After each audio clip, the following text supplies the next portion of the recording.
And I believe we have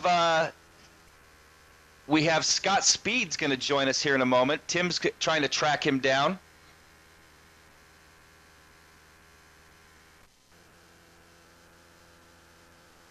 So at the end of qualifying, Shane van Gisbergen with a 127.485 takes the pole, followed by Brandon Davis with a 127.719. As these guys begin to line up, let's see if we can't get a hold of Scott Speed before we go green. Scott Speed, you got your ears on? Yeah, what's up, man? Starting in position number 3, you're going for that big trophy. Can you get it done here at Watkins Glen? Is there anybody you're concerned about in this field? We'll see. Getting ready to get the green light on. Good luck to you.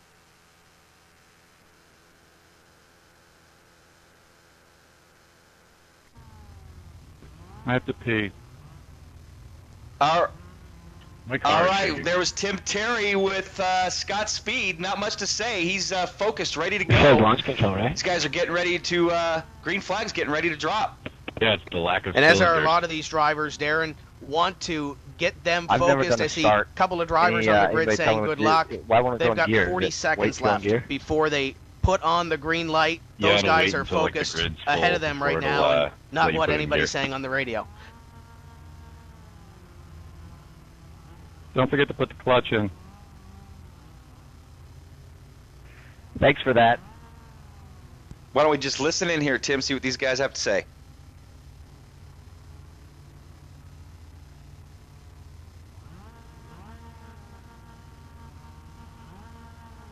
Anybody know why the car is moving?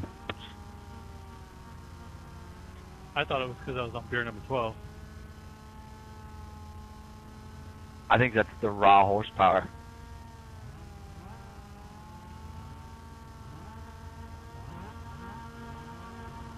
And they're starting to rev their engines.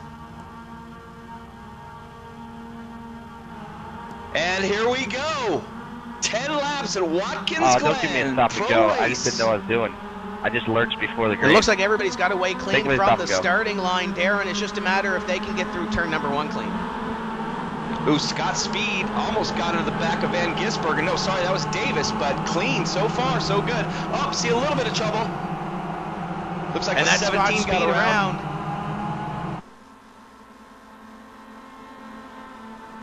Scott Speed out. That is huge. Joey Hand is also around, and I believe Joey Hand tried to avoid Scott Speed's idle car, and he's going to have to go back to pit road. Yep, looks like Joey Hand just got into the back of Speed, turned him around. Can't imagine Speed's too happy. The number 2 with Josh Wise, you can see the hand movements in the car. He is trying to stay ahead of a pack just behind him, and it involves Chad McCumbee, Frank Kimmel, and Timmy Hill among them.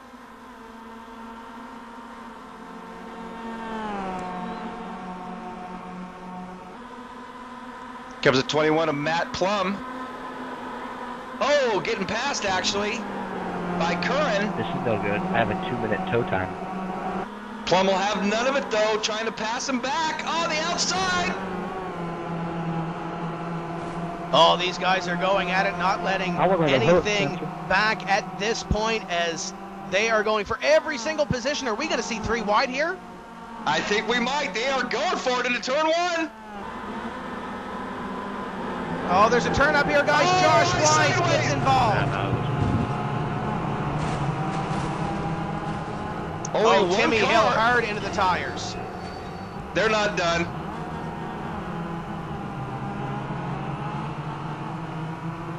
Colin Brown got through that, but I believe Josh Wise and Dempsey were 2 that were involved in the wreck, and they are going to head back to pit road and get a fast tow. Their cars are destroyed right now. Eric Curran, Timmy Hill, both involved. Lots of cars involved in that one. It was just a big chain reaction there, wasn't it, Tim? And that's what happens when you're running up in front of the field and you have so many cars bearing down behind you. We talked about missing the big one at Charlotte. I think we just had the big one here at Watkins Glen. Yeah, we sure did, Tim.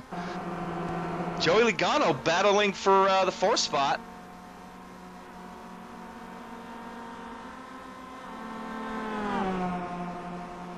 And they're trying to track down Matt Plum in front of them. Joey Logano trying to hold off Martin Plowman, and he's no slouch on a road course. Joey Logano showing his road course skills right now, up in the top 5.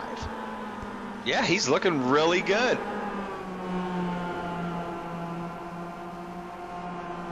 Right up ahead of him, Matt Plum and Chad McCumbee are battling it out. And we haven't talked much about the leader, Tim. Shane van Gisbergen just running away with this thing. 2nd half lead over Brandon Davis.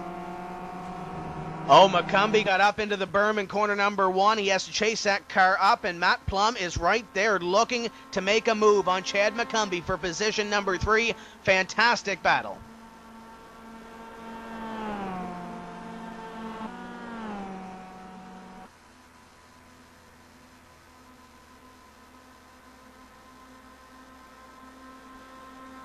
Matt Plum bumping him, taking a look. Okay, drop it inside of me here. We watch the battle for 3rd here as they enter the inner loop. What a great run there by McCumbee to extend that lead right now, and just behind them, I believe, Darren, that Martin Plowman has made a pass and looking to find Joey Logano, and he is off in the inner loop. I'm now 2 laps down. I think I can make it up. Lots of cars. Oh, big trouble behind him. Cars everywhere. Where's the reset button? Ron Capps involved in this one. Cicero was the one that got big air, and that all started when Logano was trying to grab a gear and get going again. One car had to swerve to avoid, and then everybody piled in behind. And Logano just took off like nothing happened. And Cicero is all jacked up in the back end, and now he's going backwards. He's going to hit the wall again for good measure. Tough break for Cicero. He was up in the top 10. Yeah, looks like that car's done for the day, Tim. So his scoring begins to loop through. Shane van Gisbergen once again up in front of the field. 1.5 seconds on Brandon Davis. Davis is looking like he's going to have the upper hand on this championship battle. Just taking a look back at the battle for 7th. Cale Gale, Colin Brown, and Frank Kimmel II, nose to tail. And Frank Kimmel II is no slouch on road courses on this simulation. He is a C-Class driver, and I know he did some racing back a couple of weeks ago with GSRacing.net when the trucks went to Watkins Glen. So he's no slouch at turning right either. He's got 2 cars in front of him. Wouldn't be surprised to see him mix it up with Cale and Colin for that position. Well, Colin, just looking at him, he is a car 5 around. Colin Brown. And it's a little bit shorter on the back end now. He gets going again, but I'm sure that car's not going to handle as it did when he was battling with Cale and Frank. No, absolutely not. That back end's pretty torn up. And they are working lap number 4 right now, so we are coming close to that halfway point in this race, and Shane not letting any of the pressure up. It's now 1.4 seconds. Looks like Davis's last lap was just a little bit better than Shane's. Speaking of laps, let's take a look at Shane's last lap, a 1:28.180. Towing again. I think it's time to Brandon's 1:28.086. So Brandon's definitely whittling away at that lead. The worst thing is a 10th a lap won't do it at this point, as they have 6 laps to go. And he would need 14 laps in order to catch him at a 10th a lap. We'll do it again. Never know what happens, though, with traffic, and I would imagine we're going to see a little bit of it here any moment. Battle heats up for 3rd. Chad McCumbee out in front of Matt Plum. It seems like Matt gets a great run, and then Chad seems to turn up the wick a little bit. I'm not sure if he's mirror driving a little bit and sees that blue and yellow car coming up on him, but nevertheless, Chad McCumbee running in 3rd place right now, trying to hold on to it. Yeah, and that's the best battle on the track right now. These guys are definitely going at it. In car with Matt right now as he's working on Chad. And McCumbee right now keeping a pretty good line and keeping the car behind him, a Matt Plum, at bay. Matt seems to catch him a little bit and then Chad puts the hammer down just a little bit faster, as it looks like Davis has caught Shane van Gisbergen for the lead position. It's now nose to tail. Yeah, what was 1.4 seconds is now 0.39 and closing, man. Brandon's going to be up on his bumper any second here. We've seen this story before. Brandon Davis in second place works up on the leader, and now is he going to try to make the pass? Looking low on Shane going into the inner loop, working down that straightaway. He's going to get that draft. Does he make the move here? Not yet. I'm starting to wonder if Van Gisbergen's tires are going a little bit, Tim. You know, tires definitely are a factor here.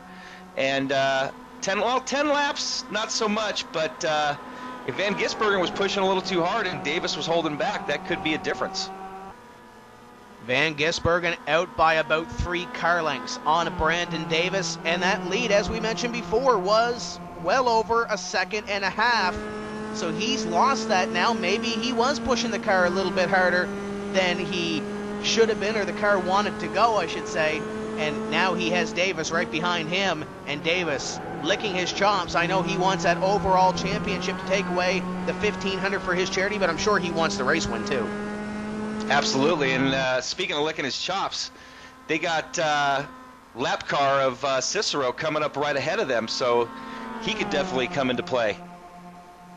Just behind them, Matt Plum has taken position number 3 away from Chad McCumbee. They continue to run nose to tail at this point. That battle is far from over. They are coming up on lap traffic, are your leaders. That's Dominic Cicero, and he was the driver that put it rear end into the wall on that big wreck out of the inner loop into the carousel. So he's got a brand new car now, and he's trying to stay on the lead lap, or check that, stay 1 lap down. Now he's going to go 2. Yeah, as a matter of fact, he is the last car running, and leaders got by him safely as they entered the inner loop there. They're approaching another lap car, as a matter of fact.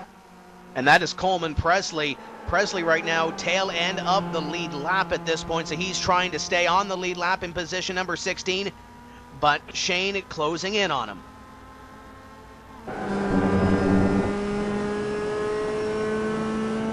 They get by Coleman cleanly.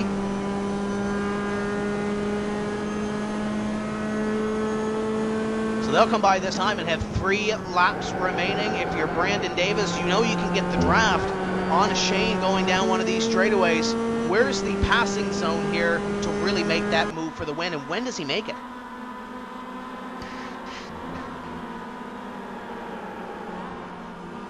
Great question,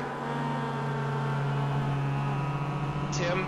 The zones, he's going to have to be close enough to make it happen, though. Working up through the S's, 3 laps remaining. Shane van Gisbergen looking to hold on. Davis with the run, looking to close in down the straightaway, going in to the interloop. Can he get there? The interloop is right here, and he's not going to make the move at this point. We saw this story play out with Scott Speed at Charlotte, and coming down to the final couple of laps, they're going to have lap traffic in front of them. Darren, Justin Wilson. I think I spent all years here doing this with you.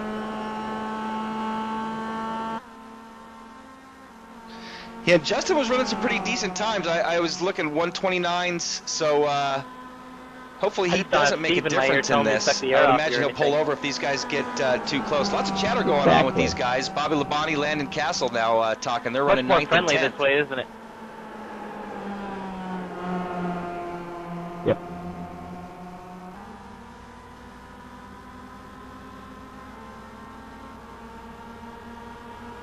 This time by 2 laps remaining for your leaders, as Shane van Gisbergen and Brandon Davis going to settle this out amongst themselves unless something happens. Matt Plum and Chad McCumbee, Darren, are over 7 seconds behind.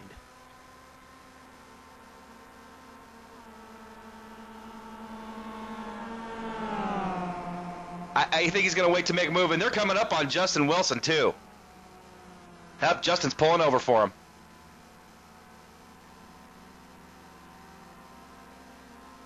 This could be a zone where he's going to make a try. Nope. And it looks like that Davis gets a great run up the hill, but just can't seem to do anything with it through the extra portion of the racetrack. The first couple of corners, fantastic, it looks like, for Davis. Yeah, and like I mentioned, there's only going to be a couple spots that he's going to be able to make this pass. These next couple corners up here are a little bit too fast unless Van Gisbergen makes a mistake. Brandon sure pressured him, though. This time by, they're going to come to the white silk. One more lap remaining for Shane van Gisbergen and Brandon Davis. Davis looking for an overall championship and also looking for this race win. Shane looking to take away the win after the blown motor at Charlotte. Here he comes to the inside. Let's see if he can make it stick. Van Gisbergen's not going to let up. Oh, Van Gisbergen wide off track. Able to maintain the lead. He's pretty much going to have one more shot here, Tim, going into the inner loop. And if he doesn't make it there, Shane just hits his marks and he comes to the checkered flag. But obviously, when you have competition like Brandon Davis behind you, that's easier said than done. Van Gisbergen holding the low line.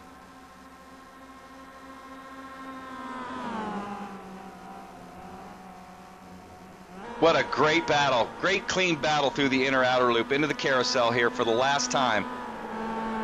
He didn't get it done there. Can he get the run in the final couple of corners to make this happen? Brandon Davis working through the final couple of corners behind Shane van Gisbergen, looking to take away the win. The other cars, Darren, are over 8 seconds behind. Bring us to the checkers. Van Gisbergen through the final couple corners, keeping it clean. We talked about him in the race at Charlotte. Blew up at the line at Charlotte on the last lap. Looks like he's gonna take the checkered here at Watkins. Brandon's making a run at him. Shane van Gisbergen takes the win at Watkins Glen. Good win. Battle for third coming up off the final couple of corners, side by side, and Chad McCumbee takes position number 3. Matt Plum comes home position number 4. We're going to have a battle for 5th. It looks like it will be the Matthew Halliday machine. Coming home in 5th, Plowman in 6th, Kimmel, Brown, Labonte, and Castle. Unofficially, your top 10 here. It was in that yellow car. Wow, what a battle there to the line there, Tim, for first and second and Kevin, third and fourth. Awesome. Thank you for the invite, and I can't wait for the next race. I'll get out here. Yeah, thanks, Kevin. That was awesome. Let's listen into some of the chatter here if we can. Although I think I'll practice a little more next time. That was Dominic Cicero. I think I know who won. Brandon Davis. Timmy Hill coming to the line. Some of these guys are still finishing up their races.